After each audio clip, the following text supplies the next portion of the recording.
My name is Ashley Olp of Olp Family Medicine of Carmel, and today we're going to discuss your heart rate. So your heart rate is the number of times your heart beats in 1 minute. And by definition, normal heart rate is 60 to 100. Normal resting heart rate. So you sitting at rest, not exerting yourself, your heart rate should be between 60 beats per minute and 100 beats per minute.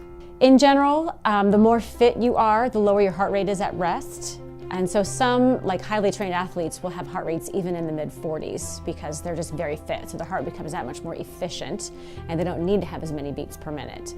But being on that higher end, that's not necessarily a direct measure of fitness. So if your resting heart rate is 85 or 90, it doesn't mean that you're that much less fit than the guy who is 65.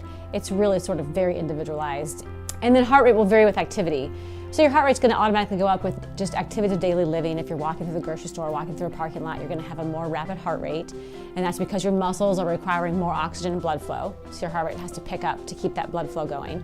And then same with exercise. So the harder you exercise, the higher your heart rate is going to get. So it's really easy to take your own pulse. The easiest place to do it is on your radial pulse, so on your wrist. Don't use your thumb to take your pulse because your thumb has its own pulse in it, so you can get those mixed up. You want to use your index and middle fingers.